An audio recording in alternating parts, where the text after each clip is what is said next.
Art সেগমেন্টের দেশের platform অন্বেষণে তোমাদেরকে স্বাগত।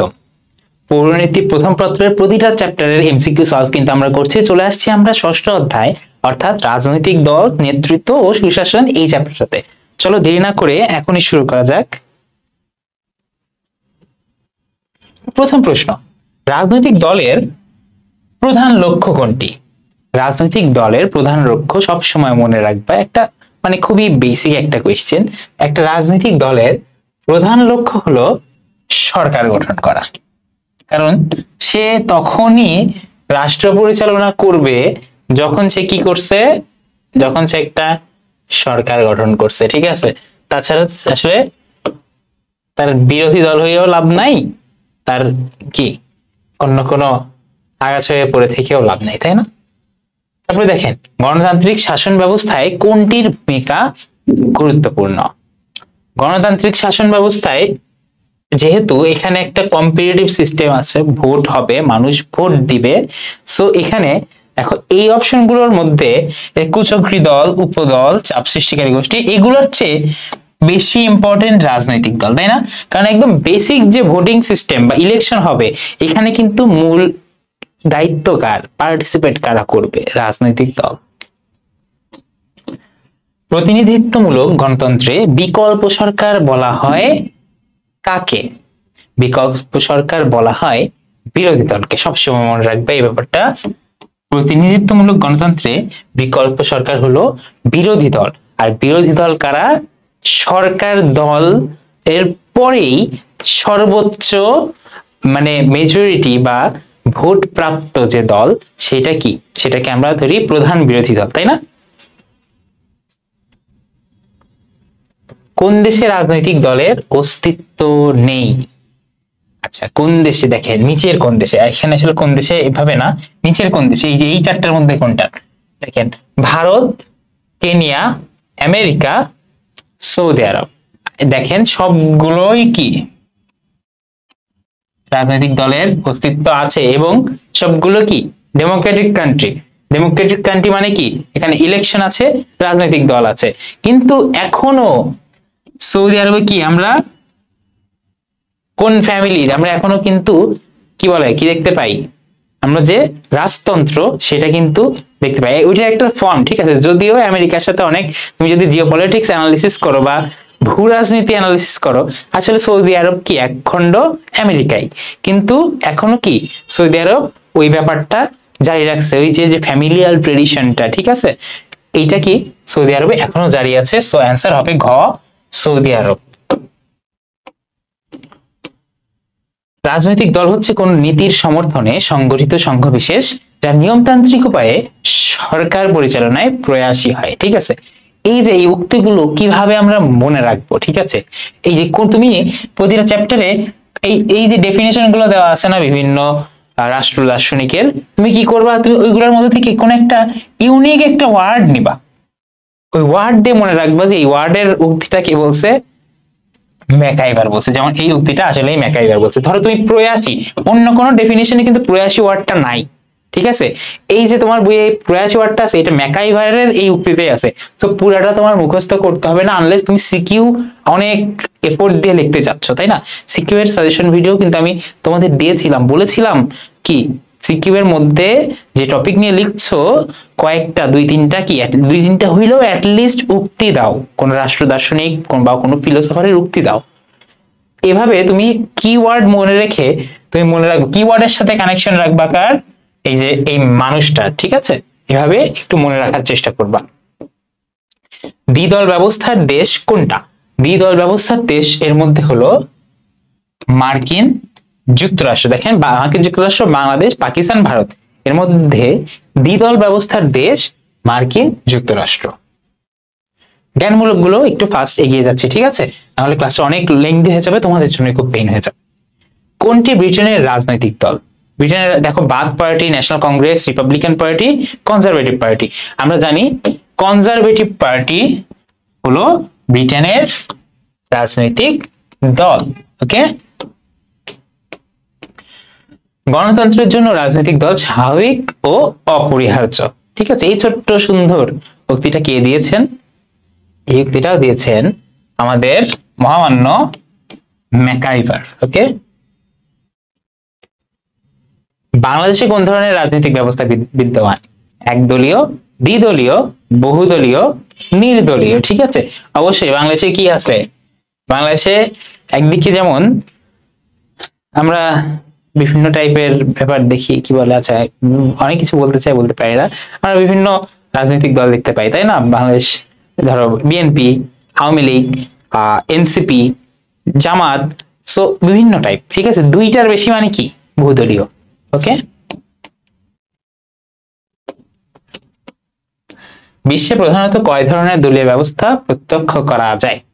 বিশ্বে প্রধানত 3 ধরনের দলীয় ব্যবস্থা প্রত্যক্ষ করা যায়। ঠিক আছে, ওই যে একটু আগে বললাম যেটা, ওইটাই কিন্তু।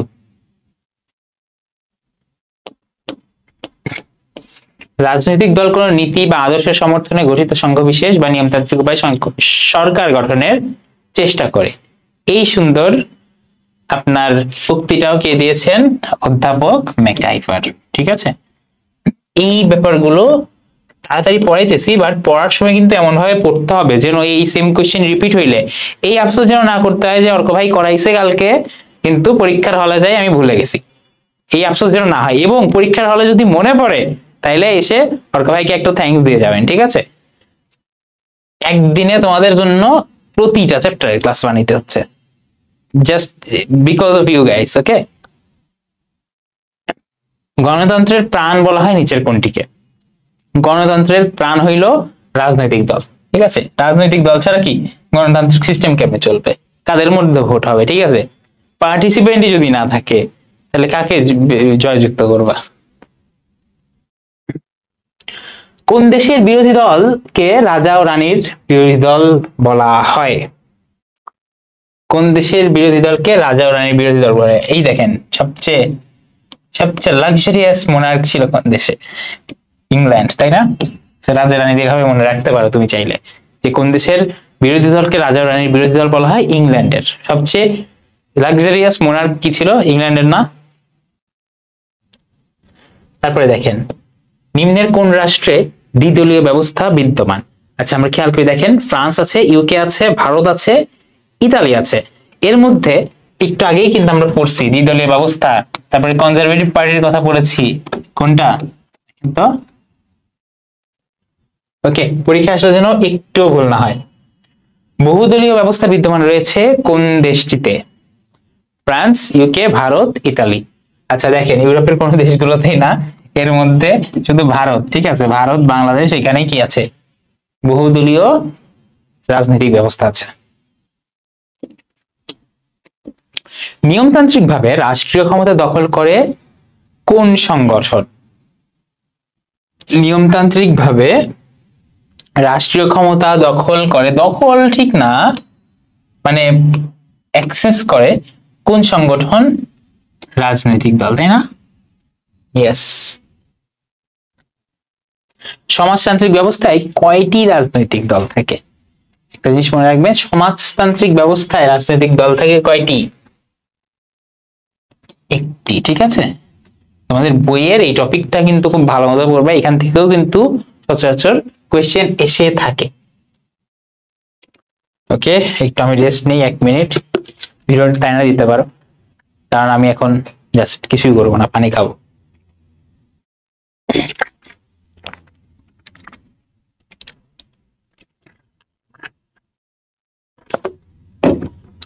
ওকে, শুরু করা যাক।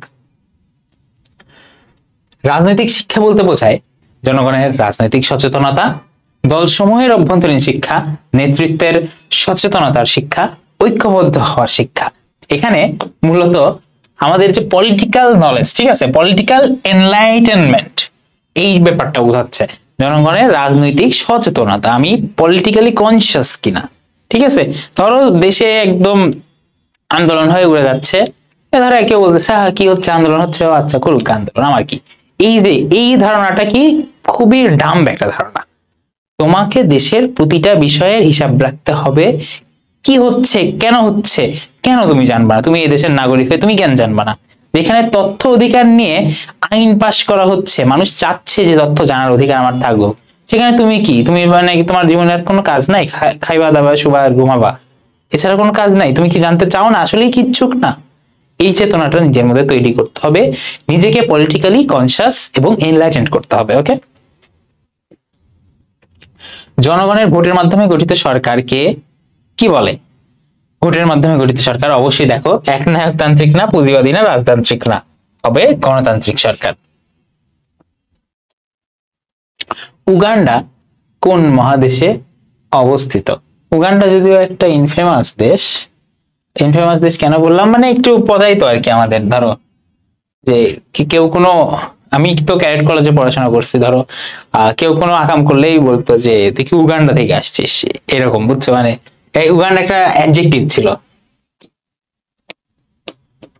রাজনৈতিক দলের বৈশিষ্ট্য হলো ক্ষমতা লাভের চেষ্টা, জনমত গঠন, দক্ষ পেশাদার জনশক্তি তৈরি করা। এর মধ্যে দেখেন, ক্ষমতা লাভের চেষ্টা তো অবশ্যই করবে রাজনৈতিক দল, তাই না? কারণ ওর কাজই হইলো ক্ষমতা পাওয়া, তবে কি একদম ক্ষমতা হাতায় নেওয়া না, ভোটে জয়ী হয়ে তারপরে ক্ষমতা পাওয়া। তারপরে দেখেন জনমত গঠন, ইয়েস, জনমত বা পাবলিক যে পপুলারিটি, এটা তার গঠন করতে হবে। দক্ষ পেশাদার জনশক্তি তৈরি করা, এইটা কিন্তু রাজনৈতিক দলের কাজ না, এখানে কিন্তু সরকারের সরকারের কিছু নৈতিক দায়িত্ব আছে। বাট যে কোনো রাজনৈতিক দল কি এই কাজ করবে? বাধ্য সে তো বাধ্য না, বাট এই দুইটা সে কিন্তু করবেই করবে, সে নিজের জন্যই করবে। ঠিক আছে, রাজনৈতিক দলকে আধুনিক গণতন্ত্রের প্রাণ বলা হয় কারণ জনগণ পছন্দ করে, দাবি দাওয়া উপস্থাপন করে, ক্ষমতা দখল করে। আচ্ছা, এখানে আসলে সবগুলাই হয়, বুঝছো? কারণ দেখো এখানে জনগণ পছন্দ করে বলতে কি বোঝাইছে জানো? মানে এটা পাবলিক সাপোর্ট করে, রাজনৈতিক দলকে কি পাবলিক সাপোর্ট করতেছে। ঠিক আছে, পাবলিক সাপোর্ট আছে তার, দাবি দাওয়া উপস্থাপন করে, হ্যাঁ দাবি দাওয়া উপস্থাপন করে, সে কি করতে চায়, কি করবে, এগুলো উপস্থাপন করে। ক্ষমতা দখল করে বলতে এখানে দখল অর্থে কিন্তু ওই অর্থে না, নেগেটিভ অর্থে না, আগেও বলছিলাম, এখানে ক্ষমতার অ্যাক্সেস পায়। ঠিক আছে, সো মূলত এই তিনটা কারণেই কিন্তু তারা কি গণতান্ত্রিক যে আধুনিক গণতন্ত্র, এটার প্রাণ শক্তি। তারপরে দেখেন, জামাল একজন শ্রমিক নেতা, রাষ্ট্রীয় ক্ষমতায় যাওয়ার লক্ষ্য না থাকলেও তার সংগঠন শ্রমিকদের ন্যায্য দাবি দেওয়া আদায়ে সবসময় সচেষ্ট থাকে। জামাল যে ধরনের সংগঠনের নেতা, রাজনৈতিক দল, উপদল, চাপ সৃষ্টিকারী গোষ্ঠী। দেখেন এখানে অপশনগুলো খেয়াল করো, আমাদের সচরাচর অপশনের মতো কিন্তু এখানে অপশনটা নাই। লাস্টে কি ইউজুয়ালি থাকে 1, 2 ও 3। এখানে কিন্তু তার কিন্তু রাষ্ট্রীয় ক্ষমতায় যাওয়া তার লক্ষ্য না, মানে কি সে কিন্তু একদম কোর রাজনৈতিক দলের যে মানে উদ্দেশ্য, ওইটা তার মধ্যে না, সে রাষ্ট্রীয় ক্ষমতা যেতে চায় না, সে তার সংগঠন এর শ্রমিকদের ন্যায্য দাবি দেওয়া আদায়ে সচেষ্ট থাকতে চায়। ঠিক আছে, ও কিন্তু রাজনৈতিক দল না, ও কিন্তু উপদল না, ওর যে সংগঠনের ট্রেডটা, ও কিন্তু চাপ সৃষ্টিকারী গোষ্ঠীর অন্তর্ভুক্ত। এবং দেখো এখানে তোমার জন্য একটা আলাদা অপশন দিয়ে দিয়েছে, 1, 2, 3 যেখানে থাকে এখানে শুধু 3 দেওয়া আছে। ঠিক আছে, তো এটা দেখেও তোমার মনে একটু খটকা লাগার কথা না? তাছাড়াও তাই না, এটা তুমি না জানলেও এটা দেখেই মনে খটকা লাগার কথা, কি এই অপশনটা এক্সট্রা কেন দিছে, তাই বলে এরকম অপশন দিলেই ফাঁদে পড়ে যায় না। ওকে, রাষ্ট্রে অনেকদিন যাবৎ সামরিক শাসন বিদ্যমান রয়েছে, খুবই স্যাড। এক পর্যায়ে দেশটিতে স্বৈরতন্ত্র প্রতিষ্ঠিত হয়েছে। এই অবস্থা থেকে উত্তরণের জন্য দেশের সুশীল সমাজ একত্রিত, আর সুশীল সমাজ তো একটা গালি হয়ে গেছে আমার, যদি শুনে হাসি পাইল। সুশীল সমাজ একত্রিত হয়ে একটি দল গঠনের প্রয়োজনীয়তা অনুভব করে আলাপ আলোচনা শেষে এক পর্যায়ে তারা একটি দল প্রতিষ্ঠা করতে সমর্থ হয়। উদ্দীপনের নবগঠিত দলটির প্রধান উদ্দেশ্য কি? তাদের প্রধান উদ্দেশ্য হইল, দেখেন, শাসনভার গ্রহণ করা, অর্থনৈতিক সুবিধা অর্জন, রাজতন্ত্র প্রতিষ্ঠা করা, সরকারকে সহযোগিতা করা। এখানে অবশ্যই একটা রাজনৈতিক দল যেহেতু গঠন করছে তারা, ঠিক আছে, রাজনৈতিক দল গঠন করছে, অবশ্যই তারা এই স্বৈরতন্ত্র থেকে মুক্তি পেয়ে শাসনভার গ্রহণ করতে চায়, তাদের মেইন উদ্দেশ্য। ঠিক আছে, তাদের মেইন উদ্দেশ্যটা হলো শাসনভার গ্রহণ করা। আচ্ছা, সেম দেখো প্রশ্নটা জাস্ট চেঞ্জ। উদ্দীপকের দলটির কর্মসূচির মধ্যে থাকছে সমস্যা নির্ণয়, জনগণের নিকট উপস্থাপন, রাজনৈতিক কর্মী সংগ্রহ, মানে হ্যাঁ এটা করবে, তার দলের কাজের জন্য রাজনৈতিক কর্মী লাগবে, এটা করবে, দলের নীতি বা মতাদর্শ প্রচার করা, দলের কিন্তু আইডিওলজি বা মতাদর্শ আছে, এগুলো প্রচার করা লাগবে। সো সবগুলোই কিন্তু আপনাদের অ্যান্সার, বুঝছেন? জনগণকে তাদের স্বার্থ সংশ্লিষ্ট বিষয়ে সচেতন করার ক্ষেত্রে কোনটি প্রয়োজন? জনগণকে তাদের স্বার্থ সংশ্লিষ্ট মানে জনগণের স্বার্থ রিলেটেড বিষয়ে সচেতন করার জন্য তার প্রয়োজন রাজনৈতিক শিক্ষা। ঠিক আছে, জনগণ কি করতে পারে আর কি করতে পারে না। এই যেমন আওয়ামী লীগের যে টাইম ছিল, এই টাইমে দেখা যাচ্ছিল কি অনেক মানুষ মাইনা নিছে, আওয়ামী লীগ তো এমন হয়ে গেছে আর তো আমি বাইজে থাকতে না হয়, আওয়ামী লীগ যাবে না, এমনই থাকি। ঠিক আছে, এখন আওয়ামী লীগ যেটা পছন্দ করে ওইটাই করো। সো তার রাজনৈতিক শিক্ষা আসলে নাই জন্যই সে এমন ভাবতো। দেশের প্রতিটা মানুষ যদি রাজনৈতিক ভাবে শিক্ষিত হইতো তাহলে অনেক আগেই কিন্তু আওয়ামী লীগের কি 12টা বাজানো যেত। নাহলে এইভাবে জুলাই মাসে কি হইতো না, জুলাই মাসে এত রক্তক্ষয়ী হয়ে করা লাগতো না। ঠিক আছে, এতবার ইলেকশন হয়েছে, একটা মানুষও ভয়েস তুলে নাই যে তার সে ভোট দিতে পারে নাই, মানে যারা তুলছে তাদের তো গুম হয়ে গেছে, মানে যে গুটি কয়েকজন তুলছে, আর মাস পিপল কখন কি তুলছে আদৌ? তোলেই নাই। জনগণ ও সরকারের মধ্যে সেতু বন্ধে কোনটি, মানে সেতু বন্ধনে কোনটি কাজ করে? জনগণ এবং সরকারের মধ্যে সেতু বন্ধন। ওকে, অবশ্যই। দেখো সরকার কারা হয় বলতো? সরকার আসলে কারা হয়? রাজনৈতিক দল, তাই না? রাজনৈতিক দল। এখন রাজনৈতিক দল কি করে? জনগণের সাথে কানেকশন করে। তো আলটিমেটলি এই জনগণের সাথে সরকার বিজয়ী হচ্ছে যে রাজনৈতিক দলের ইলেকশনে, তারা সরকার ফর্ম করছে, মানে জনগণের সাথে সরকারের কানেকশন আসলে রাজনৈতিক দলের মাধ্যমেই কিন্তু হইতেছে। ওকে, রাজনৈতিক দলের অন্যতম প্রধান কাজ কি? অন্যতম প্রধান কাজ বলছে। ঠিক আছে, দেখো অপশন গুলো দেখে। 1 নম্বর, অন্য দলের বিরোধিতা করা। খুবই ফানি একটা অপশন। না, এটা না। শুধুই নিজের দলের প্রশংসা করা, এটাও না ফানি। দলীয় নেতাদের স্বার্থ সংরক্ষণ করা, না, এটাও কিন্তু অফিসিয়ালি তাদের অন্যতম প্রধান কাজ না। নির্বাচনের জন্য প্রার্থী মনোনয়ন, এইটা কিন্তু একটা মাস্ট এবং ম্যান্ডেটরি কাজ। ঠিক আছে, 2 নাম্বারটা হবে অ্যান্সার। নির্বাচনের পূর্বে কোনটি রাজনৈতিক দলের গুরুত্বপূর্ণ কাজ? দেখি, সরকার গঠন। নির্বাচনের পূর্বে সে সরকার কেমনে গঠন করবে? কর্মসূচি কি প্রণয়ন করবে? এটাও না। প্রার্থী মনোনয়ন ও প্রচারণা, এটাও মেইন না, তবে দলটা গঠন করা মেইন। ঠিক আছে, মানে দলই যদি গঠিত না হয় সে নির্বাচন কেমনে করবে? নিচের কোনটির মাধ্যমে স্বার্থের একত্রীকরণ হয়ে থাকে?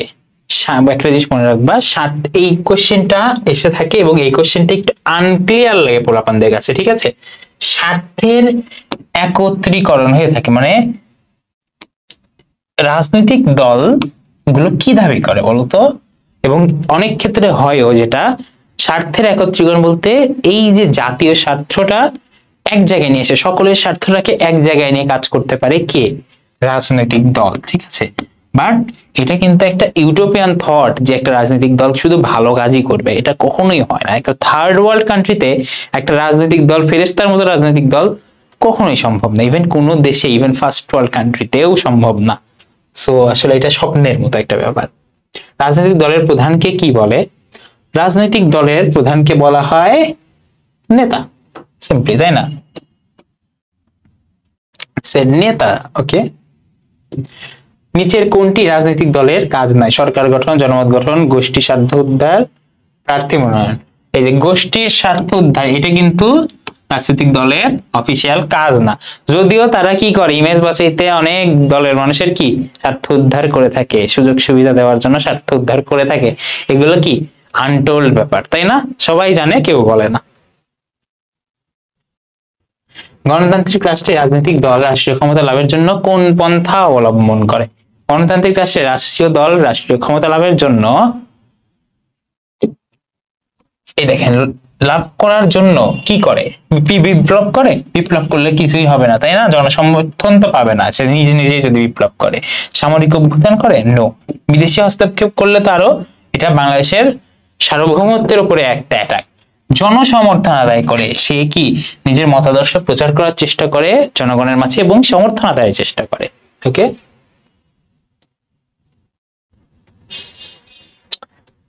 বর্তমানে গণতন্ত্র বলতে বোঝায় সংসদীয় গণতন্ত্র, রক্ষণশীল গণতন্ত্র, প্রতিনিধিত্বমূলক গণতন্ত্র। আচ্ছা, রক্ষণশীল গণতন্ত্রের কিন্তু খুব একটা প্রভাব বর্তমানে আমরা দেখি না। তো এখানে তুমি উত্তর দিতে পারো 1 ও 3। সংসদীয় গণতন্ত্র আছে, প্রতিনিধিত্বশীল আছে। ঠিক আছে, সো 1 ও 3 এখানে অ্যান্সার। রাজনৈতিক দলের কাজ হচ্ছে জনগণকে তাদের স্বার্থ সংশ্লিষ্ট বিষয়ে সচেতন করা, তাদের আদর্শ ও কর্মসূচি জনগণের মাঝে প্রচার করা, জনগণকে প্রত্যক্ষ ও রাজনৈতিক কর্মকাণ্ডে অংশগ্রহণে উদ্বুদ্ধ করা। আচ্ছা, জনগণকে তাদের স্বার্থ সংশ্লিষ্ট বিষয় মানে জনগণের স্বার্থ রিলেটেড বিষয়ে সচেতন করে রাজনৈতিক দলের কোনো লাভ আছে? তুমি লজিক্যালি চিন্তা করো তো, লাভ আছে? কেন করবে? রাজনৈতিক দল তো তার স্বার্থ নিজেটাই দেখবে, তাই না? তো এইটা কিন্তু হবে না, বাকি দুইটাই কারেক্ট। সো 2 আর 3 আছে, দেখো গ নাম্বারে এখানে কারেক্ট অ্যান্সার। দেখো বলেছে কয়েকটি গণতান্ত্রিক রাষ্ট্র জাতীয় নির্বাচনে করিম তার দলের পক্ষে কাজ করে দলটি অন্য দলটির চেয়ে সংখ্যাগরিষ্ঠতা পেয়ে জয়লাভ করে এবং সরকার গঠন করে। আচ্ছা, করিমকে কংগ্রাচুলেশনস, সরকার গঠন করছে। উদ্দীপকের ক রাষ্ট্রে কি ধরনের দলীয় ব্যবস্থা বিদ্যমান? আচ্ছা, দলটা অন্য দলটির চেয়ে মানে একটা দল আরেকটা দল, তাই না? টোটাল মিলে কয়টা হয়? 2টা দল। 2টা দল মানে দ্বিদলীয়। ওকে, কি ধরনের দলীয় ব্যবস্থা বিদ্যমান? দ্বিদলীয়। আচ্ছা, এরপরের কোশ্চেন দেখো, উদ্দীপকের করিম কি ধরনের দলের সদস্য? চাপ সৃষ্টিকারী গোষ্ঠী, রাজনৈতিক দল, সরকার, জনগণ? অবশ্যই রাজনৈতিক দল, তারা ইলেকশন করছে, সরকার গঠন করছে, সেটা তো নিশ্চয়ই কি নেই শুধু জনগণ না, তাই না? ওকে, স্বার্থ একত্রীকরণকারী বলা হয় রাজনৈতিক দলকে, নিঃসন্দেহে এটা অ্যান্সার করে দিবেন। তারপরে দেখো, চাপ সৃষ্টিকারী গোষ্ঠীকে ইন্টারেস্ট গ্রুপ বলে আখ্যায়িত করেছেন কে? এটাও কিন্তু জ্ঞানমূলক, একদম খুবই কমন, এইচ জিগলার। ঠিক আছে, এইচ জিগলার কি করছে? এই যে চাপ সৃষ্টিকারী গোষ্ঠীকে ইন্টারেস্ট গ্রুপ বলছে। আবার মিলার কিন্তু বলছে কি, এটার আরেকটা নাম কি? Organised group. ওইটাও হয়তো আমরা এমসিকিউ এ পেয়ে যাব। ঠিক আছে, সামনে। ক্ষমতায় না গিয়েও নিজেদের স্বার্থে ক্ষমতাকে প্রভাবিত করে স্বার্থ গোষ্ঠী। দেখো, স্বার্থ গোষ্ঠী কিন্তু ক্ষমতায় যায় না, কিন্তু ওদের স্বার্থ সার্ভ করে, নিজেদের স্বার্থ সার্ভ করে ক্ষমতাকে প্রভাবিত করে। ঠিক আছে, এই স্বার্থ গোষ্ঠী কে বলতো? Interest group. ইন্টারেস্ট মানে কি? স্বার্থ, আর গ্রুপ মানে গোষ্ঠী, তাই না? মূলত কিন্তু চাপ সৃষ্টিকারী দল বা প্রেসার গ্রুপকে বোঝানো হয়েছে। দেখো, মিলার চাপ সৃষ্টিকারী গোষ্ঠীকে কি হিসেবে অভিহিত করেছেন? এটা কি হবে? মিলার বলেছেন অর্গানাইজড গ্রুপ। বুঝছেন? মিলার বলেছেন অর্গানাইজড গ্রুপ, জিগলার বলেছেন ইন্টারেস্ট গ্রুপ। নির্দিষ্ট স্বার্থের বন্ধনে সংযুক্ত এবং এই সংযোগ সম্পর্কে সজাগ ব্যক্তি সমষ্টিকে সিজাগ লেখা আছে, সজাগ হবে। ঠিক আছে, মানে টাইপিস্টে কি কি ভুল করে টাইপিস্টের বেতন কেটে রাখা উচিত। সজাগ ব্যক্তি সমষ্টিকে চাপ সৃষ্টিকারী গোষ্ঠী বলে। এটি কার উক্তি? এই উক্তিটা দেখেন, এই উক্তিটা ভালো মতো খেয়াল করবেন এবং পরীক্ষায় যদি আসে নিঃসন্দেহে উত্তর দেখাবেন গ্যাব্রিয়েল অ্যালমন্ড ও পাওয়েলের উক্তি। ঠিক আছে, এই যে চাপ সৃষ্টিকারী গোষ্ঠী সম্পর্কে যে উক্তিটা দিয়েছেন, এটা গ্যাব্রিয়েল অ্যালমন্ডের উক্তি। আচ্ছা, আমরা পিনাকি ভট্টাচার্যের ভিডিও দেখি, তাই না? পিনাকি ভট্টাচার্যকে আমরা সবাই কম বেশি চিনি, সবাই চিনি আসলে। এখন পিনাকি ভট্টাচার্য উনি কি রাজনৈতিক দল গঠন করে সরকার হইতে চায়? চায় না। উনি কি চায় বলতো? ওনার পার্সোনাল কিছু এজেন্ডা আছে। ঠিক আছে, উনি একটু বাম ঘরানার কথা বলে এবং উনি বাম ঘরানার রাজনীতির সাথে সংযুক্ত ছিল। ঠিক আছে, এখন ওনার স্বার্থ, হোয়াট এভার হিজ স্বার্থ, আমি পড়া করছি না, উনি কিন্তু একটা বড় রকমের একজন চাপ সৃষ্টিকারী গোষ্ঠীর একজন। ঠিক আছে, কিভাবে? কারণ উনি কিন্তু অনেক মানুষকে প্রভাবিত করতে পারছে তার আইডিওলজি, তার কথাবার্তা দিয়ে, তাই না? তার একটা অ্যাকসেপ্টেবিলিটি তৈরি হয়ে গেছে। উনি সরকারের মধ্যে এবং জনগণের মধ্যে কিন্তু একটা ব্রিজ। উনি চাইলে সম্পর্ক খারাপ করতে পারে, উনি চাইলে সে কি সম্পর্ক ভালো করতে পারে, মানুষকে কনভিন্স করতে পারে। এটা একটা এক্সাম্পল আর কি। চাপ সৃষ্টিকারী গোষ্ঠীর প্রধান লক্ষ্য জাতীয় কল্যাণ সাধন, সরকারি সিদ্ধান্তকে প্রভাবিত করা, কর্মীদের পক্ষে কাজ করা। আচ্ছা, এই দুইটা সঠিক হবে। ঠিক আছে, জাতীয় কল্যাণ কি? চাপ সৃষ্টিকারী গোষ্ঠী নট নেসেসারিলি তাকে কনসার্ন থাকতে হবে, সে নিজের কল্যাণ দেখবে, সে নিজের স্বার্থ দেখবে। তার নামই কি ইন্টারেস্ট গ্রুপ, সে কার ইন্টারেস্ট দেখবে? জাতির না, নিজেদের। ঠিক আছে, সো এইটা কিন্তু হয় না। তো 2 আর 3 অ্যান্সার হলো গ নাম্বারে। সংসদে বিরোধী দলের গুরুত্বপূর্ণ কাজ কোনটি? আর সংসদে স্পিকারের কথা শোনা, নিজেদের মধ্যে সমঝোতা করা, বিতর্কে জড়িয়ে পড়া।